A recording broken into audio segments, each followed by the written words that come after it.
Meditations on the Tarot, Letter 8, Justice. The Son and the Spirit. This is all that is granted to us.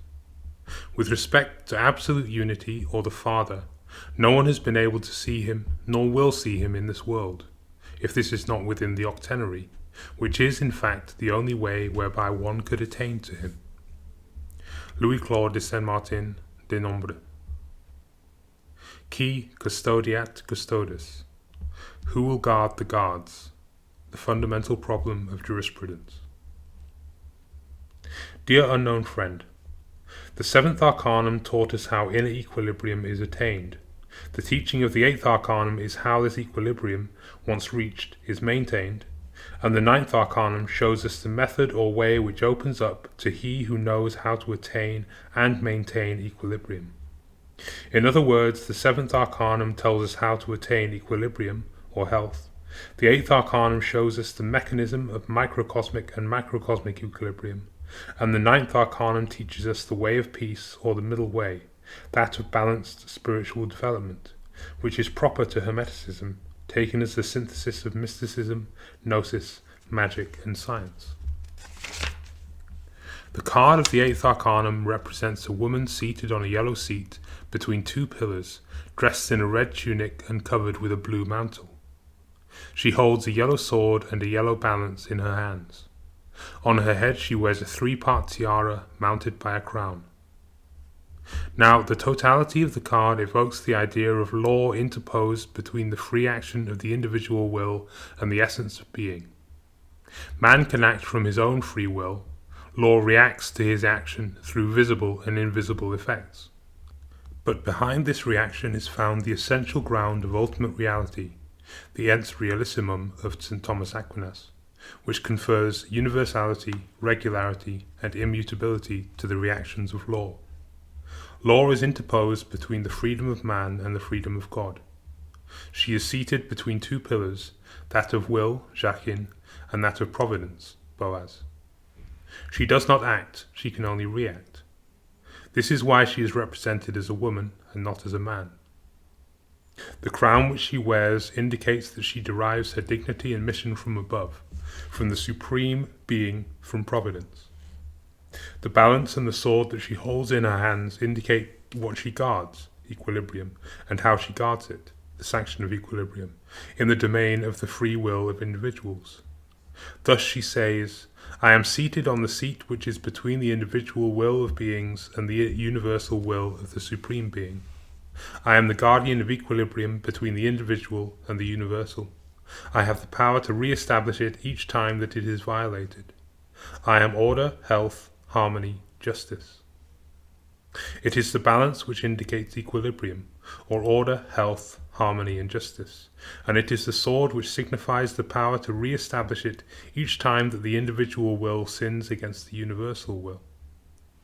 This is the general meaning of the card which, so to say, captures our attention from the very beginning of our meditation on the eighth Arcanum. Yet the general meaning, although many consider it as the goal of their efforts towards knowledge, is only the antechamber to the Hermetic meaning. For this latter does not lie in the generality obtained by the method of abstraction, but rather in the depth obtained by the method of penetration. The general answers obtained by means of abstraction are, in reality, only so many questions and tasks assigned for penetration. Because the more a general idea is abstract, the more superficial it is. The most general and most abstract idea which exists in philosophy is that of the absolute, i.e. from Hegel, but it is at the same time the most superficial idea in the world. In signifying all, it expresses nothing. You can certainly die and even live for God, but you would never die as a martyr for the absolute, because to die for the absolute amounts to dying for nothing.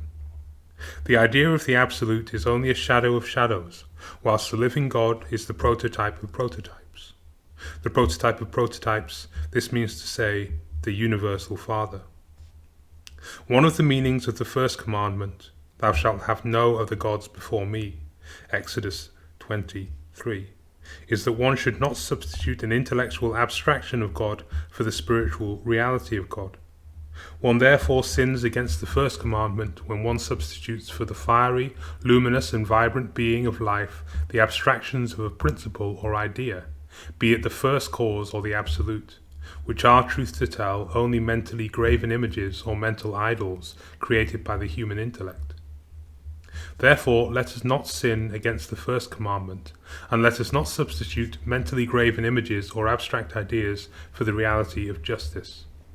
But, on the other hand, let us also not embrace the cause of intellectual iconoclasts who want to see only idols in every concept and abstract idea. For all concepts and abstract ideas can become icons or sacred images when one considers them not as the end, but rather as the beginning of the way of knowledge and of spiritual reality. In the domain of the intellectual life, hypotheses do not play the role of idols, but rather that of sacred images. Because no one accepts a hypothesis as absolute truth, just as no one worships a sacred image as absolute reality. Yet hypotheses are fruitful in that they lead us to the truth, in guiding us to it within the totality of our experience, just as icons or sacred images are also fruitful in leading us to experience the spiritual reality that they represent. An icon is the beginning of the way to spiritual reality. It does not replace it, as in idolatry, but gives an impulse and direction towards it. Similarly, a concept or abstract idea does not replace spiritual reality, but rather gives an impulse and direction towards it. Therefore, let us avoid the Scylla of idolatry and the Charybdis of the intellectual iconoclastic attitude, and let us take abstract ideas as hypotheses leading to the truth, and images or symbols as our guides to reality. Let us therefore not commit the error of wanting to explain a symbol by reducing it to a few general abstract ideas.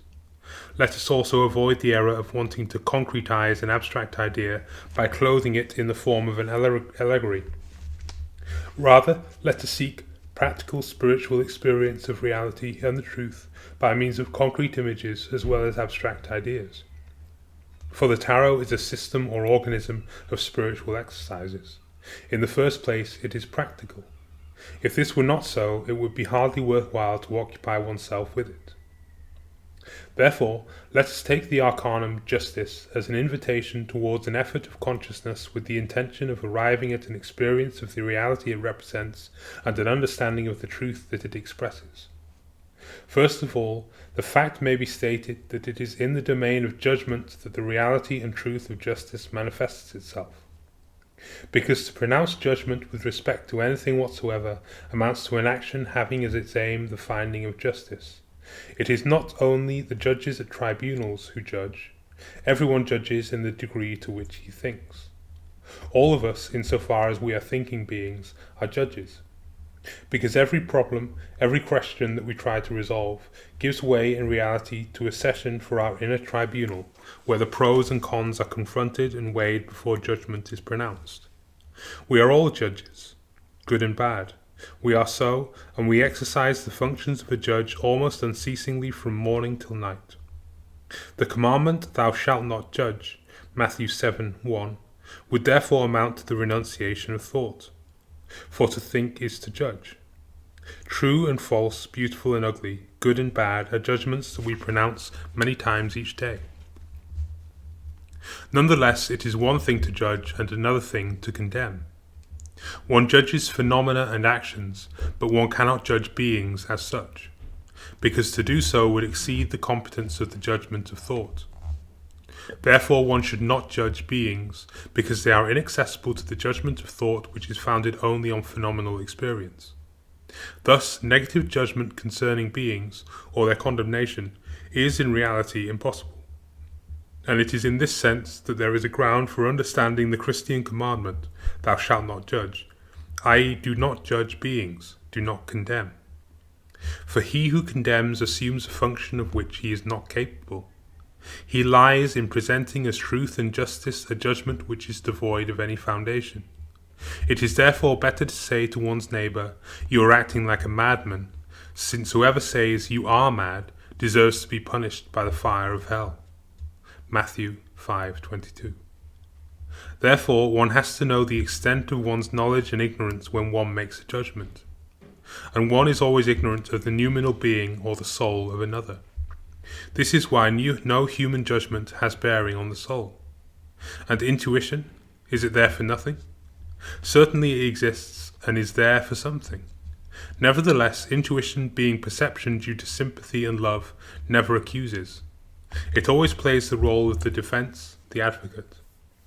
As it perceives the soul of beings, it sees only the image of God in them. Seeing and knowing that the soul of the offender is always the first victim of all sin or crime that he could commit, intuition can play no other role than that of the advocate. The saying, to know all is to forgive all, refers to understanding from within, that is to say, intuitive, and not to external understanding, i.e. phenomenal and discursive understanding. A moving formula for the role of intuition in the exercise of justice is given to us in the prayer of the Master as he was being crucified.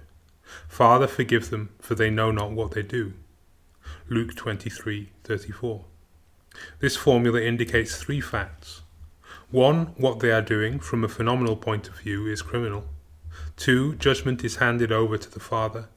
3. This is accompanied by the plea, forgive them, based on the certainty due to intuitive perception that they know not what they do. It is thanks to recognition of the role of intuition in intelligence, as distinct from the role of research and the establishment of facts due to understanding, that the strict justice of the latter faculty has been supplemented by equity in the exercise of justice in countries which have accepted the principles of Roman and Anglo-Saxon law. Common law is what is found through understanding after it has compared the facts with the letter of the law. Equity is what intelligence finds necessary to modify within common law after comparison with the results of efforts to arrive at an intuitive perception of the human being whose lot is at stake. It is for the sake of equity, or the judgment of intuition within intelligence, that the jury became instituted in the exercise of justice within Christian civilization. Before Christianity, the institution of the jury did not exist. Neither the wife of Pilate, nor the great multitude of people and women who bewailed and lamented him, Luke 23:27, had a voice at Pilate's tribunal. The jury, the women of Jerusalem, could then only weep or converse in secret with the judge, the wife of Pilate. Then it was equity which cried in the streets of Jerusalem, and it was the intuition within intelligence which whispered warnings in Pilate's ear through the mouth of his wife. And it was the absence of a jury as a judicial organ of equity which forced the judge, Pilate, to resort to a monstrous deed of justice, abdicating the function of judge, washing his hands of it and transferring it to the prosecutor. Now, justice is done only in the case when all the pertinent facts for and against the accused are established, then weighed by understanding, and then submitted to the judgment of intelligence. The three functions of justice, instruction, debate, and decision, correspond to the 3 degrees of knowledge, hypothetical, argumentative, and intuitive, designated by Plato as doxa, or hypothetical opinion, dianoia, or conclusion based on arguments, and episteme, or intuitive perception.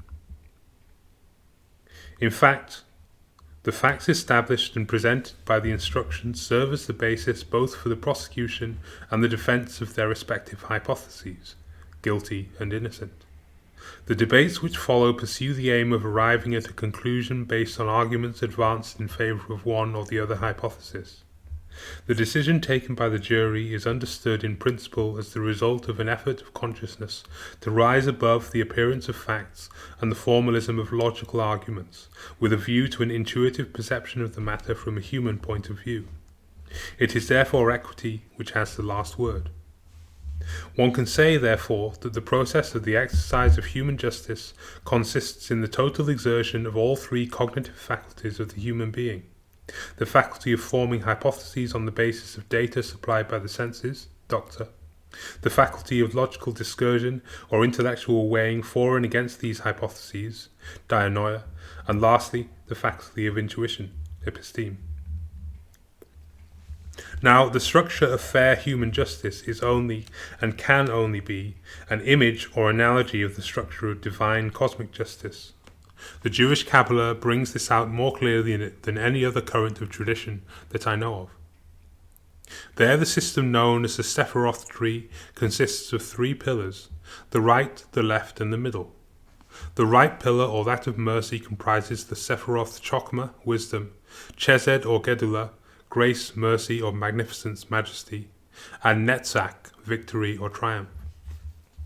The left pillar, or that of severity, is composed of the Sephiroth Bina, intelligence, Geburah or Pachad, severity or fear, and Hod, glory or honor. The Sephiroth of the middle pillar are Kether, crown, Tifereth, beauty, Yesod, foundation, and Malkuth, realm or kingdom. The right pillar is often designated as the pillar of grace or mercy, whilst the left pillar bears the name the pillar of severity. Now, these 2 pillars, which the Zohar regards as those of metaphysical good and evil, correspond from the point of view of justice to defense and prosecution, whilst the middle pillar corresponds to equity. The system of 10 Sephiroth is based on mobile equilibrium, with the tendency to re-establish it in an instance where momentary dissymmetry is produced. It is a system of balance.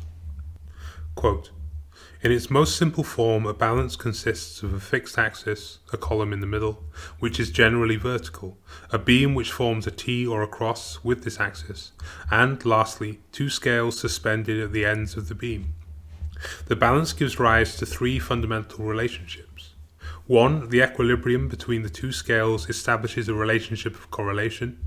2. The common suspension of the scales at a point of balance and the propping up of the whole system by a support evokes a relationship of subordination.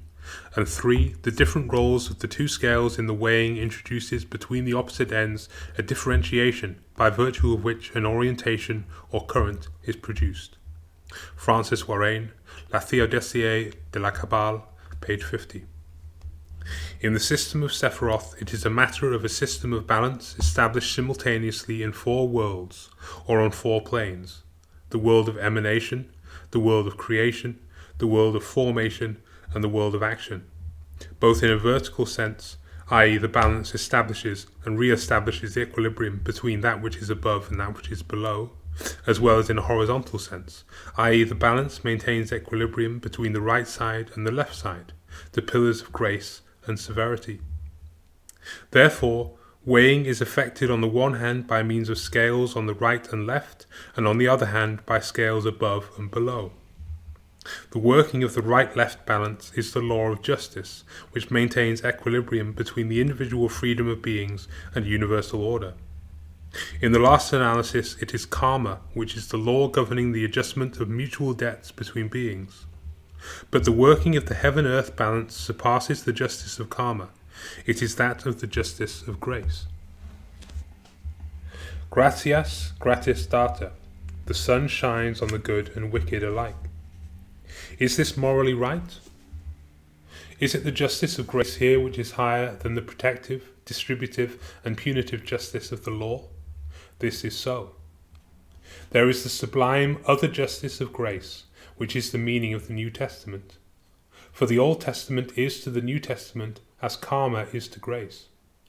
Grace also makes use of the balance, i.e. justice. It is the balance whose one scale is on the earth and whose other scale is in heaven. The Lord's Prayer reveals to us the principle of the justice of grace and the operation of weighing by means of the heaven-earth balance. There it is said, Forgive us our trespasses, as we forgive those who trespass against us. And then the Master adds, For if you forgive men their trespasses, your heavenly Father also will forgive you. But if you do not forgive men their trespasses, neither will your Father forgive your trespasses. Matthew 6:12-14-15. The Master is explicit with respect to the balance operating between earth and heaven. If you do not forgive men their trespasses, neither will your Father forgive your trespasses. This is the law. This is the infallible and implacable operation of the heaven-earth balance. That this balance governs not only forgiveness, but also the entire domain of gifts from above, understood as the Holy Spirit, is evident in the words of the Master concerning the Lord's Prayer in the Gospel of Luke. If you then, who are evil, know how to give good gifts to your children, how much more will the Heavenly Father give the Holy Spirit to those who ask Him? Luke 11:13. The sun shines on the good and wicked alike, but it is certainly necessary to open the windows of a dark room in order for light to be able to enter there. The light of the sun is in no way created or merited by us. It is a gift, pure and simple, gratia gratis data.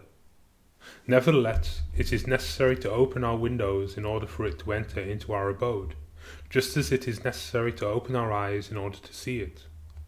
The practical meaning of the heaven-earth balance is that of cooperation with grace. Human effort is therefore not for nothing in the domain of the working of grace. Neither election alone from above, Calvinism, nor faith alone below, Lutheranism, suffice for the requirements of the heaven-earth balance. Chosen or not chosen, having faith or not, it is necessary for us, for example, to forgive those who trespass against us, here below, in order for our trespasses to be forgiven above. There is a correlation, not in measure, but rather in nature, between the scale below, effort, and the scale above, gift, of the heaven-earth balance. The correlation between effort below and gift from above is not, I repeat, one of measure or quantity, but rather one of substance or quality. It can be that the forgiveness on my part of one single offence by another can produce the forgiveness of 1,000 or so offences of the same nature by me. The heaven-earth balance does not weigh quantity.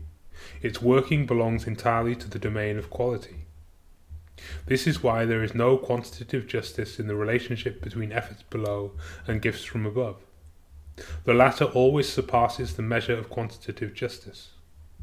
This is important to understand above all with regard to the glaring injustice of eternal hell, that one life, or more it does not matter, which is limited in time can bring about. Eternal hell is unjust, however, only from a purely quantitative point of view.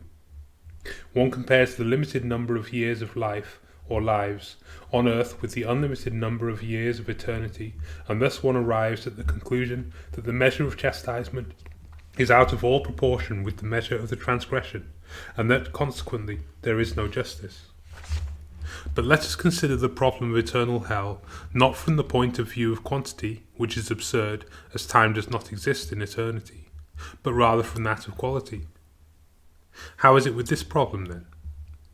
The following is the answer we arrive at when we abandon a quantitative correlation between time and eternity. Whoever enters the region of eternity without an ounce of love, enters it without an ounce of love, i.e. he enters eternal hell. For to live without love, this is hell, and to live without love in the region of eternity, this is to live in eternal hell.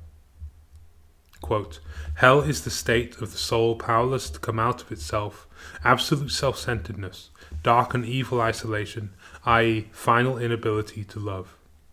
Nicholas Berdyaev, The Destiny of Man, page 351. This subjective state of soul is neither long nor short. It is as intense as eternity is.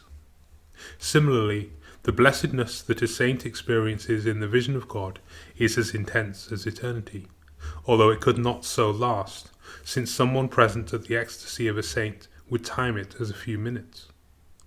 The region of eternity is that of intensity, which surpasses the measures of quantity that we employ in time and space. Eternity is not a duration of infinite length, it is the intensity of quality, which, if compared with time and thus translated into the language of quantity, is comparable with an infinite duration. Concerning this, Nicholas A. Berdyaev says, in our life on earth it is given to us to experience torments that appear to us to go on forever, that are not for a moment, for an hour or a day, but seem to last an infinity. Objectively, this infinity may last a moment, an hour or a day, but it receives the name of everlasting hell. When Origen said that Christ will remain on the cross so long as a single creature remains in hell, he expresses an eternal truth. Nicholas Berdyaev, The Destiny of Man, page 347. What can one add to this if not Amen? Eternal hell is the state of a soul imprisoned within itself, where the soul has no hope of coming out. Eternal means to say without hope. All suicides committed through desperation bear witness to the reality of eternal hell as a state of soul. Before committing suicide, the person who commits it experiences a state of complete despair, i.e. eternal hell. This is why he prefers nothingness to the state of despair. Nothingness is therefore his last hope. Eternal bliss, heaven, is in contrast the state of soul which is filled with boundless hope. This is not a blissfulness which lasts for an infinite number of years. It is the intensity of hope which gives the quality eternal. Similarly, it is the intensity of despair which imparts to the state of soul designated hell the quality eternal. The anguish of Gethsemane which gave rise to perspiration of blood was eternal. This night, the night of Gethsemane, was not measured in hours. It is, immeasurable, therefore eternal. It is due to its eternity that he sweated blood, and not because of the temporary and therefore passing trial. He knew eternal hell through experience, and as he came out of it, we have the good news that not only death is vanquished by the resurrection, but also that hell is, through Gethsemane. The majesty of the victory over hell, announced by the words, "I am he," caused many to prostrate themselves on the ground, from amongst the band of soldiers and officers whom the chief priests and Pharisees who had come to arrest him. John 18, 5-6. The soul of Origen was also prostrated in the face of the victory over eternal hell, and moved by the revelation contained in the words, "It is I," spoken by he who had just come out from eternal hell. This is why Origen himself knew with certain knowledge that there would be no damned at the end of the world, and that the devil also would be saved.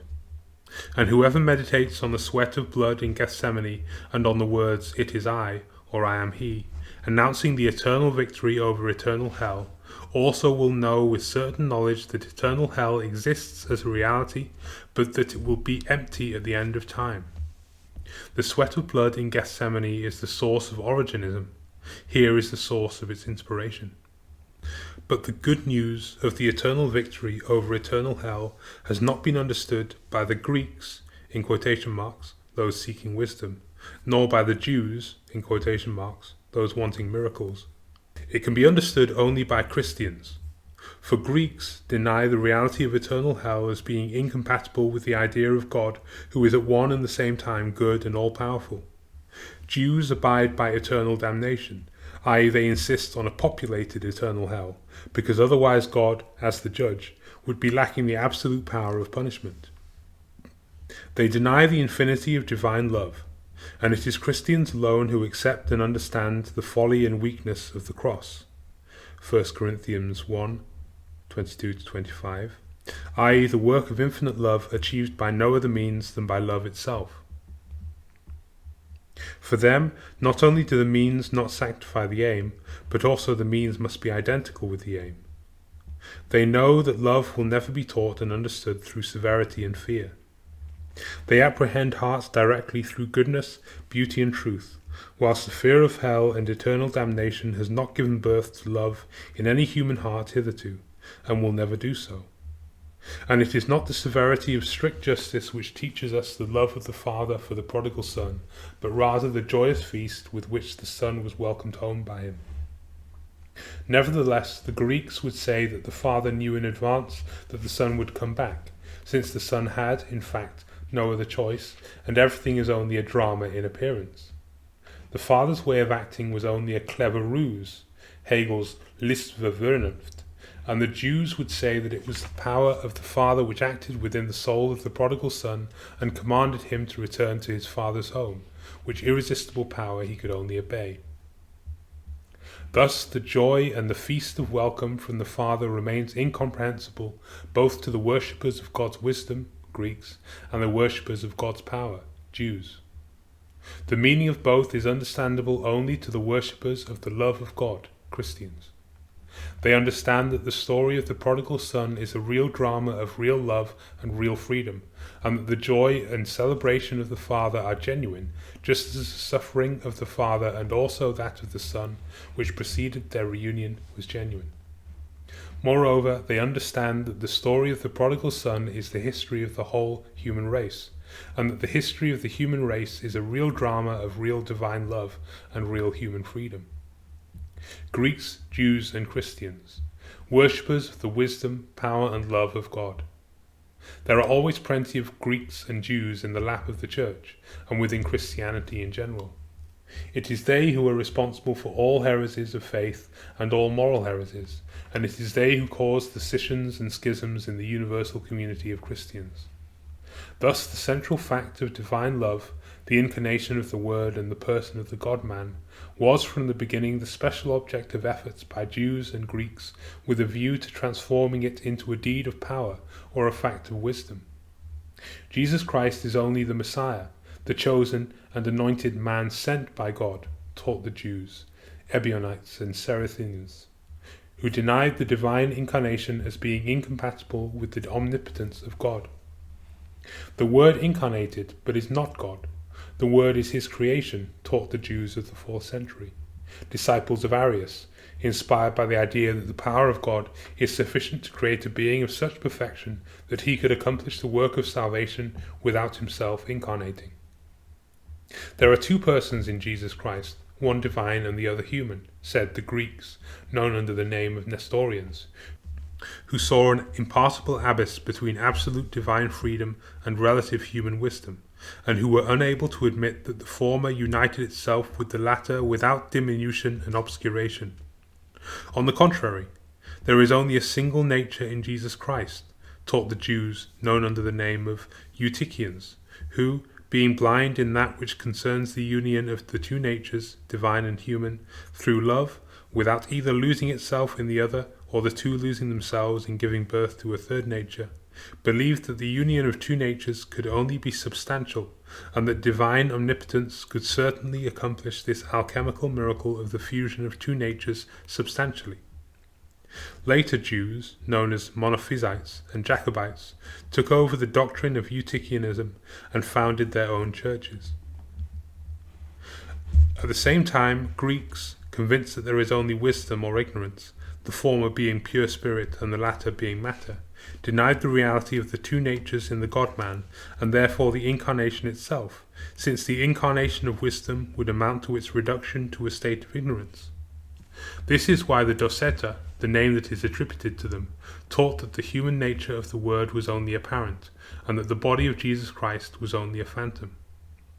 The Greek Apollinaris, 4th century, believed it necessary to change the proportion between the two natures and to reduce the presence of human nature in Jesus Christ by a third. He taught that the complete human nature consists of three principles: body, soul or psyche, and spirit or pneuma, whilst the human nature in Jesus Christ consisted only of two principles, body and soul, his human spirit having been replaced by the divine Word. Here one can see again the same Greek scruple of wanting to preserve divine wisdom intact and unobscured by the human element.